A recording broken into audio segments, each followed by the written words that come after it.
Today was my first night of marriage. I entered the room and locked the door from the inside. The bride, Sarah, was sitting nervously. Anyway, I sat next to her on the bed. I picked up a glass of milk from the table and handed it to her, saying, "Drink this." She said, "You go first." I smiled and brought the glass to her lips. Lipstick marks were left on the glass. Then, as soon as I began drinking the milk, she lowered her head, smiling softly. Then I said, "Let's offer the prayer," and she looked at her clothes. I told her to change, and she changed into fresh clothes. When she turned to look at me, I couldn't help but laugh because she still had on her necklace and other accessories. I walked up to her, took off the necklace gently, and whispered in her ear, "This doesn't match your outfit." She laughed too, and it felt like she was starting to understand me more, and her happiness was growing. After we prayed together, I suggested, "Let's eat dinner." We sat down, and I started serving the food. At first, she was quiet, but happiness was evident on her face. I began feeding her with a spoon. She smiled and ate. As we were eating, she suddenly asked, "Will you ever leave me?" When she asked, my eyes filled with tears. I turned my face away to wipe my tears, then looked at her as she was staring down, perhaps feeling embarrassed because she knew that her question had made me emotional. I smiled through my tears and said, "You're my life. How could I leave you?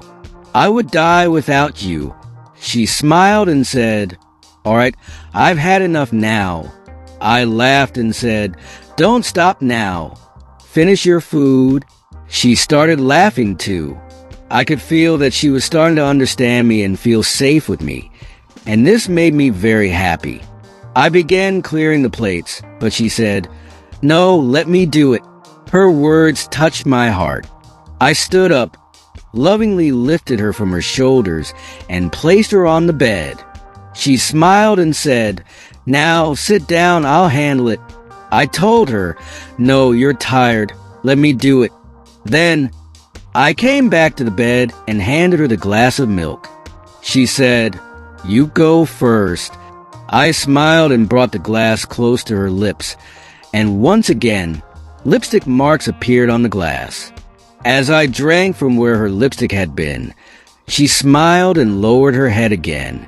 After I placed the glass aside, I said, "There's something important I need to talk to you about.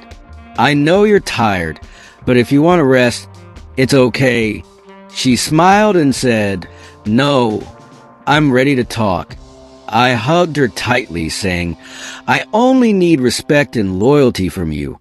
Will you give that to me forever?" She smiled and nodded, saying, "Yes, I will never disappoint you." I continued, "I promise you that I will always love you, and I will keep you as my queen." She smiled and said, "Okay." I then told her, "My father has the greatest right over me, and you have the greatest right over me now." She looked at me in surprise, perhaps not knowing this before. I reassured her, "Don't worry about what others say. If you take care of me, my respect will be yours. Our love will define this home." Her face brightened as she understood what I meant. I told her, "You live in my heart, and I live in yours." She looked at me curiously, and I continued, "When we live for each other, all our conversations and secrets will stay between us. No one else should know anything about us, no matter what happens." She nodded, and I smiled, saying, "This warmth that is now mine, it's ours now." She smiled too and said, "Okay, I understand."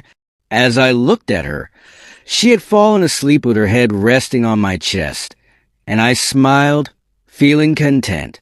I waited for her to wake up. I was filled with peace, knowing that from this moment forward, my life was complete with her. 2 hours passed as I waited for her to wake up. Suddenly, she stirred and looked at me. I smiled and pulled her close, resting her head on my shoulder. I whispered, "It's time for prayer." She woke up suddenly, startled. She was worried that she had wasted the night. Her face dropped, and she looked down. I lifted her chin and wiped her tears. "Don't worry. Every night and day will be ours. You were with me, and that's all that matters." I comforted her as we got up and prayed together, offering our supplications and reading the Quran. After the prayer, we sat on the bed, and I held her hand. She started crying softly. I held her close and said, "Why are you crying, my love? You have nothing to worry about." She replied, "I'm just feeling overwhelmed by all that you've given me." I kissed her forehead and said, "No matter what happens, I'll always be here for you." She smiled, comforted by my words. The next morning, I was woken by a knock at the door. "Breakfast is ready," the servant said. I stood up, but she